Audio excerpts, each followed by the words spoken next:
Hello friend हम लोग Delhi development authority translator exam के क्वेश्चंस का एनालिसिस एक एक करके करते चले जा रहे हैं।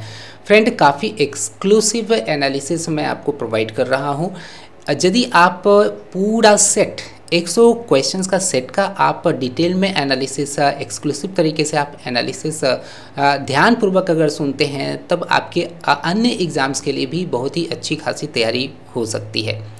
फ्रेंड आप एसएससी जीएसटी पेपर 1 के लिए तैयारी कर रहे हैं, चाहे आप नाबार्ड राजभाषा अधिकारी एग्ज़ाम के फर्स्ट फेज के लिए तैयारी कर रहे हैं या एसएससी सीजीएल की तैयारी कर रहे हैं या किसी भी एग्ज़ाम की तैयारी कर रहे हैं जिसमें अंग्रेजी भी एक पेपर है, तब ये जो एनालिसिस है काफ़ी बेनिफिशियल है आपके लिए।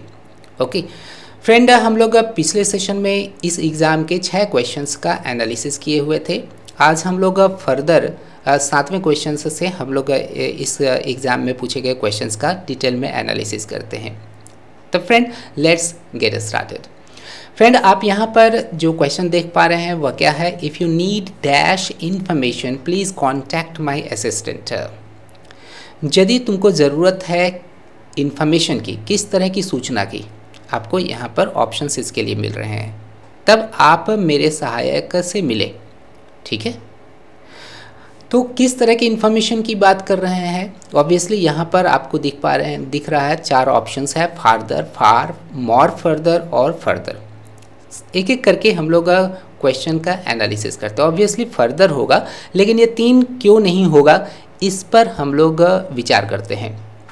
फ्रेंड आप लोग ऑब्वियसली डिग्रीज ऑफ कंपैरिजन पढ़े होंगे, इसमें आप पढ़े होंगे कि 3 लेवल होते हैं किसी भी चीज़ को कंपेयर करने के लिए। सबसे पहला वो होता है पॉजिटिव डिग्री, हम पॉजिटिव डिग्री को यहाँ पर पीडी लिख रहे हैं। ठीक है, इसके बाद कंपैरेटिव डिग्री, इसके बाद हम लोग सुपरलेटिव डिग्री। ओके, फार हम लोगों का क्या है, पॉजिटिव डिग्री है। फार का जो यूज़ होता है वह दूर के सेंस में, ठीक है, आगे के सेंस में यूज़ होता है। और इसका जो सीडी फॉर्म होता है वह होता है फार्दर, इसका एक और सीडी फॉर्म होता है फर्दर। ठीक है, लेकिन दोनों में काफ़ी डिफरेंस है। फार मतलब दूर और फार्दर मतलब और भी दूर। ठीक है, मेरा घर दूर है, माई हाउस इज़ फार, लेकिन राहुल का घर और भी दूर है, but Rahul's is farther. Okay, तो ये दूर के सेंस में FARTHER का स्पेलिंग आता है। और इसका जो सुपरलेटिव फॉर्म होगा, इसका एसडी फॉर्म होगा फारदेस्ट, सबसे दूर। ठीक है, सबसे दूर। और रमेश का घर तो सबसे दूर है, Ramesh's house is the farthest. Okay, अब ये फर्दर का यहाँ पर क्या मीनिंग देगा, फार का सीडी फॉर्म फर्दर भी होगा। ठीक है, कॉमन पीडी फॉर्म है सीडी और एसडी के लिए। फार का फर्दर होता है और फर्दर का मतलब होता है नेक्स्ट, अगला। ठीक है, इसका मतलब होता है अगला।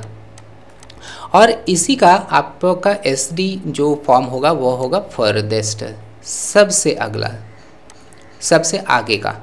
ठीक है, इसका दूर के साथ, इसका डिस्टेंस के साथ कोई कनेक्शन नहीं है। अब आपको यहाँ पर क्वेश्चन को देखना है कि अगला सूचना के बारे में यहाँ पर बात किया जा रहा है और या दूर वाला सूचना। ऑब्वियसली आगे की सूचना के बारे में बात किया जा रहा है। यदि आपको आगे की सूचना की ज़रूरत है तब आप मेरे सहायक से मिले। ठीक है, तो ऐसी स्थिति में क्या होगा, ऑब्वियसली फर्दर होगा। ओके, फार्दर डिस्टेंस को शो करता है, ये नहीं होगा। फार इसका पॉजिटिव डिग्री है, ये भी नहीं होगा क्योंकि ये भी डिस्टेंस को शो करता है। मोर फर्दर, यहाँ पर देखिएगा डबल कॉम्पैरेटिव डिग्री का यूज़ हुआ है। ये फर्दर सीडी है, ये भी सीडी है, दोनों ही कॉम्पैरेटिव फॉर्म्स है, इस कारण से ये एकदम नहीं होगा। ओके, तो फ्रेंड आप इससे रिलेटेड जो ग्रामेटिकल इम्पोर्टेंस था वो मैंने आपको शेयर किया, आशा करते हैं आपको समझ में आ गया होगा। इसके बाद फ्रेंड जो 8th क्वेश्चन है वह पंक्चुएशन पर बेस्ड है। आपको इसमें क्या करना है कि उस सेंटेंस को तलाशिए जहाँ पर आपको हर तरह के चीज़ें करेक्टली पंक्चुएटेड मिले। पहला जो क्वेश्चन है वह क्या है, my sister said to me you are hungry. Okay, you are hungry aren't you. My sister said to me, ये नरेशन पर बेस्ड है, ये डायरेक्ट स्पीच में है, यह डायरेक्ट नरेशन है। कॉमा है, इन्वर्टेड कॉमा है, ऑब्वियसली ये ठीक है, और इन्वर्टेड कॉमा से ये एंड हो रहा है, ये भी ठीक है। ठीक है, किंतु कॉमा, इन्वर्टेड कॉमास या इन्वर्टेड कॉमास में जो वर्ड आता है, जो शब्द आता है, उसका जो लेटर होता है, पहला लेटर होता है, वो कैपिटल होता है। ठीक है, ये चूँकि कैपिटल नहीं है इसके कारण से ये गलत हो गया, बाकी सब सही है।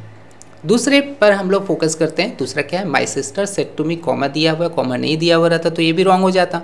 इसके बाद फिर देखिएगा इन्वर्टेड कॉमाज है और पहला लेटर कैपिटल भी है, इट्स ओके, है ना। लेकिन यहाँ पर आप देख पा रहे हैं आंट, इसका आरंट नहीं प्रोनाउंसिएशन करिएगा, आंट प्रोनाउंसिएशन करिएगा।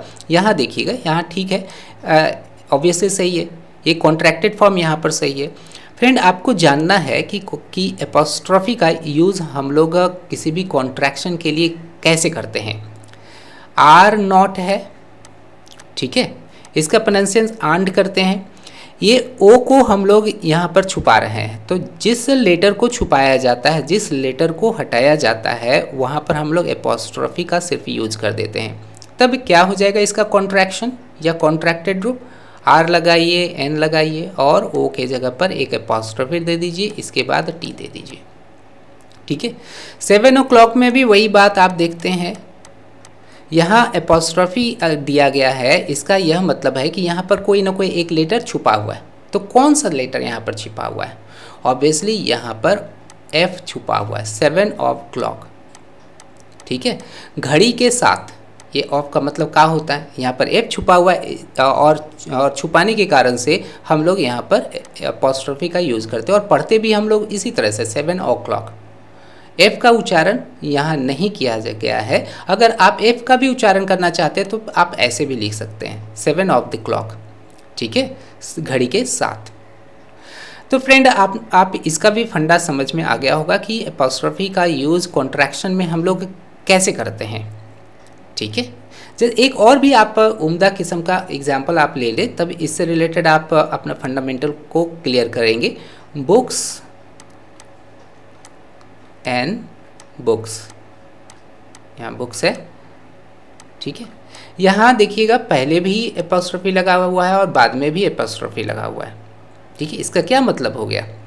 जल्दी में पढ़ने पर ऑब्वियसली बुक्स एंड बुक्स आ जाता है, लेकिन दरअसल यहाँ पर क्या है, एंड है। ए को छुपाया गया इसलिए एक एपोस्ट्रोफी, यहाँ डी को छुपाया गया है, ड्रॉप किया गया है, इसलिए उसके लिए एक एपोस्ट्रोफी आया हुआ है। ठीक है, तब आशा करते हैं कि आप इससे रिलेटेड जो कंसेप्ट है एपोस्ट्रोफी देने का वो क्लियर कर चुके होंगे। ओके, अब फ्रेंड नेक्स्ट को देखते हैं। यहाँ देखिएगा क्यों गलती है, यहाँ पर एक एपोस्ट्रोफी पढ़ना चाहिए था जो नहीं है, इसलिए भी गलत हो गया। थर्ड तो ऑब्वियसली सही है, आप हर तरह से देखिए, फर्स्ट लेटर कैपिटल में होना चाहिए है, मी के बाद कॉमा आना चाहिए, वो भी है। फिर आंट का जो यूज़ किया गया है वो सही कॉन्ट्रैक्शन का यहाँ यूज़ किया गया है, क्वेश्चन मार्क का यूज़ किया गया है, उसके बाद फिर इन्वर्टेड कॉमास यहाँ पर क्लोज हो रहा है, ऑब्वियसली ये सही है। यहाँ पर देखिएगा ये क्यों गलती हो गया, यहाँ पर ये पंक्चुएशन मार्क जो एक्सक्लेमेशन का दिया गया है वो गलत है, क्योंकि ये जो सेंटेंस है क्वेश्चन टैग है, और क्वेश्चन टैग में क्या होता है, एक क्वेश्चन मार्क देने की ज़रूरत होती है, जैसे कि आप इधर 3 में आप देख पा रहे हैं, इसमें नहीं है, बाकी सब सही है, इसमें नहीं है, इस कारण से ये ऑप्शन गलत हो गया। ओके फ्रेंड, जो नेक्स्ट प्रॉब्लम है वह है डैश, एक एक्सक्लेमेशन मार्क आप यहाँ पर देख पा रहे हैं। I have ruined my life by not getting an education, मैंने अपना जीवन बर्बाद कर लिया है शिक्षा को न प्राप्त करके। ओके, ऑब्वियसली ये किस तरह का भाव है, यह ऑब्वियसली एक अफसोस का भाव है, ठीक है, दुख का भाव है, और इसमें जो भी वर्ड जो दुख का भाव देगा, जो भी एक्सक्लेमेटरी एक्सप्रेशन दुख का भाव देगा, वही आपका सही ऑप्शन होगा। आउच जो है ना, ये भी एक्सक्लेमेटरी एक्सप्रेशन है, लेकिन ये हम लोग कब यूज़ करते हैं, जब शरीर का कोई भी अंग किसी ऐसे चीज़ से उसका टच होता है जिससे उस अंग को थोड़ा चोट पहुंचता है, थोड़ी उसकी तकलीफ़ होती है, तो वहाँ पर हम लोग आउच का यूज़ कर देते हैं। ठीक है, जैसे शरीर का कोई अंग किसी कांटे से उसका संपर्क आता है, तब हम लोग क्या है कि अचानक मुख से निकलने वाला जो वर्ड है आउच। ठीक है, ओके, तो यहाँ पर ये वर्ड तो होगा नहीं, क्योंकि यहाँ पर ऐसी कोई बात नहीं है, एलास दुख का भाव है, इसलिए ऑब्वियसली ये इस आंसर को यहाँ पर सही माना गया है। लुक का हम लोग तब यूज़ करते हैं जब हम लोग किसी का ध्यान को आकर्षित करते हैं, ठीक है। और व्हाट का हम लोग यूज़ तब करते हैं जब कोई भी हम लोग भाव आश्चर्य के रूप में जाहिर करते हैं, ठीक है।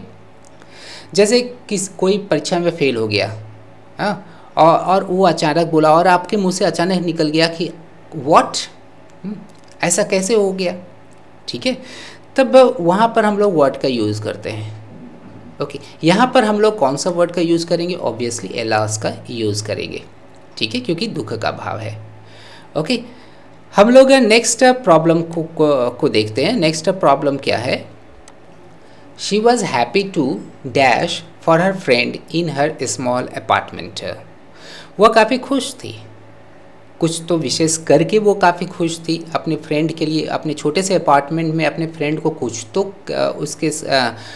उसको कुछ खुश करने के लिए की होगी, जिसके कारण से वो काफ़ी खुश थी, ठीक है। क्या की, यह क्वेश्चन करना है। अब ऑप्शन पर आना है, आपको ध्यान रखना है कि मीनिंग क्या, कौन सा ऑप्शन क्या दे रहा है, ठीक है। मेक रूम कहने का मतलब हो गया जगह देना, ठीक है। रूम का मतलब कमरा देना ही नहीं होता है, यहाँ पर कमरा देना का भी सेंस निकल रहा है, लेकिन रूम के दो मीनिंग निकलते हैं, ध्यान देंगे, है ना। काफ़ी बार एग्ज़ाम में आता है और आया भी हुआ है। रूम का मतलब होता है जगह, ठीक है। रूम का मतलब कमरा होता है। जैसे कि विराट कोहली रूम बना करके वह मैच खेल रहा है, ठीक है। जहाँ पर भी उसको फील्ड में नज़र आ रहा है गैप, हाँ, जहाँ उसको जगह नज़र आ रहा है वहीं पर वह अपने बॉल को उधर ठेल दे रहा है और इस तरह से वह धीरे धीरे करके रन बना रहा है। जगह, मेरा आपके दिल में जगह है, तब कहेंगे कि you have some room for me. Okay, इस तरह से हम लोग रूम पर आधारित सेंटेंसेस बनाएंगे। एक और भी सेंटेंस सुन ले, जैसे इस बस में थोड़ी सी भी जगह नहीं है। उस जगह पे हम लोग कौन सा वर्ड यूज़ करेंगे? प्लेस का यूज़ नहीं करेंगे, ठीक है। आप स्पेस का भी यूज़ नहीं करेंगे, ऑब्वियसली आपको रूम का ही यूज़ करना पड़ेगा। कहेंगे कि there is no room in the bus, आप नहीं कहेंगे there is no space in the bus, ऐसा नहीं कहेंगे, वो गलत हो जाएगा। रूम को बनाया जाता है, ठीक है, पहले से बना हुआ नहीं रहता है। जैसे एक सीट पर आप बैठना चाहते हैं, वहाँ पर ऑलरेडी 4 का जगह है और ऑलरेडी 4 लोग वहाँ पर बैठे हुए हैं, आप वहाँ पर 5वां व्यक्ति के रूप में थोड़ी सी जगह ले करके बैठना चाहते हैं, ठीक है। तब आप चारों लोगों से थोड़ा सा रिक्वेस्ट करेंगे कि भैया थोड़ा सा जगह दीजिए, मैं थोड़ा थक गया हूँ, थोड़ा मुझे कुछ देर के लिए मुझे बैठने के लिए जगह दे।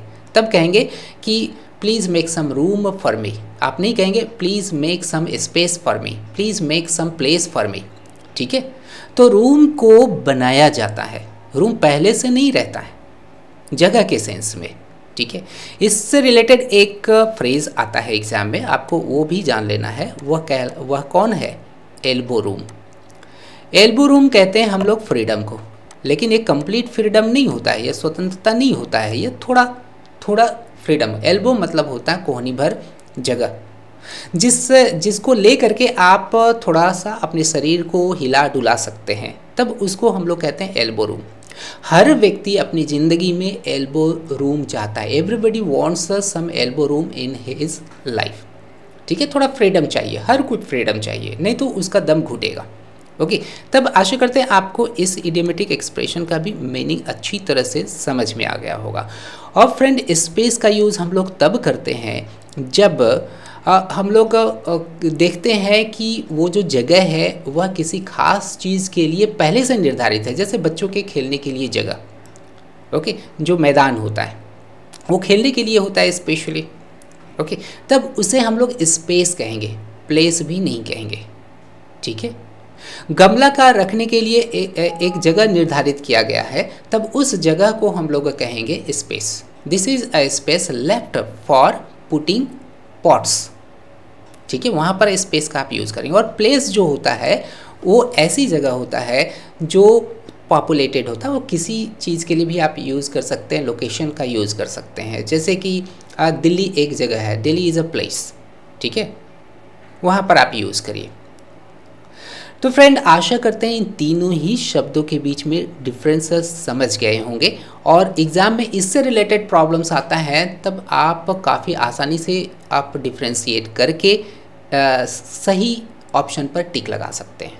ठीक है, तो मेक रूम का यहाँ पर हो गया थोड़ी सी जगह देना या रूम देना। यहाँ पर तो जगह बनाने का सेंस है, उसको एकोमोडेट करने के लिए ये यहाँ पर कहा जा रहा है कि वो काफ़ी खुश थी क्योंकि वो अपने दोस्त को अपने छोटे से अपार्टमेंट में जगह दी। ठीक है, और यहाँ पर make clear, obviously make clear का मतलब हो गया स्पष्ट करना। She was happy to make clear, ये कोई पूर्ण सेंस नहीं दे रहा है, ऑब्वियसली ये नहीं होगा। मेक अ चॉइस मतलब कोई चीज़ को पसंद करना, कोई भी चीज़ को चाहना। She was happy to make a choice for her friend, वो अपने फ्रेंड के लिए एक चॉइस को लेकर के काफ़ी हैप्पी हुई। ये भी कोई सेंस नहीं दे रहा है। और मेक अ मेस का मतलब जाने, मेक अ मेस का मतलब होता है गूढ़ गोबर कर देना। ठीक है, आप इसको ज़रूर लिख ले, याद रखिए और अपने डे टू डे लाइफ में इसका यूज़ भी करिएगा। ठीक है, मेक अ मेस मतलब गूढ़ गोबर करना।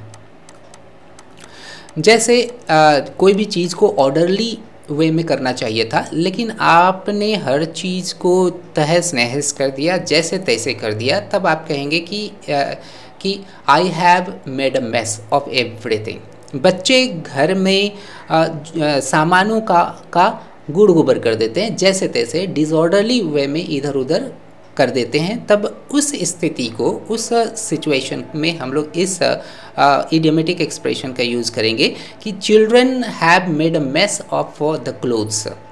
ठीक है, तो फ्रेंड इसका आपने काफ़ी डिटेल में एनालिसिस देखा। आप आने वाले एग्ज़ाम्स के लिए भी ये सब सारे इम्पॉर्टेंट होंगे। आपको यह जानना है लॉजिकली कि यह हर चीज़ में लगाना है कि जो ऑप्शन नहीं हुआ है तो कौन से आधार पर वो नहीं हुआ है। इससे क्या होगा कि आप धीरे धीरे करके काफ़ी एक्सपीरियंस्ड होना शुरू हो जाइएगा, और एक्सपीरियंस्ड लोगों को ही नौकरी मिलता है। ठीक है, आपको एज अ टीचर हर चीज़ को डील करना है, और जिस दिन आप इस तरह के चीज़ को डील करना शुरू कर देंगे इस तरह से, तो समझिए कि आप पूरी तरह से मैच्योर हो गए। आपका ये जो पेपर है वह बहुत ही अच्छा हो गया है, इसमें आप बहुत अच्छा मार्क्स ला सकेंगे। ठीक है फ्रेंड, जो 11th प्रॉब्लम है वो क्या है? She was eager to meet dash possessor of such dash fine voice. वह काफ़ी इच्छुक थी मिलने के लिए। ठीक है, पजेसर का मतलब होता है जो रखता है, ऐसा व्यक्ति जो किसी भी चीज़ को रखता है। ठीक है, I am a possessor of the knowledge of English.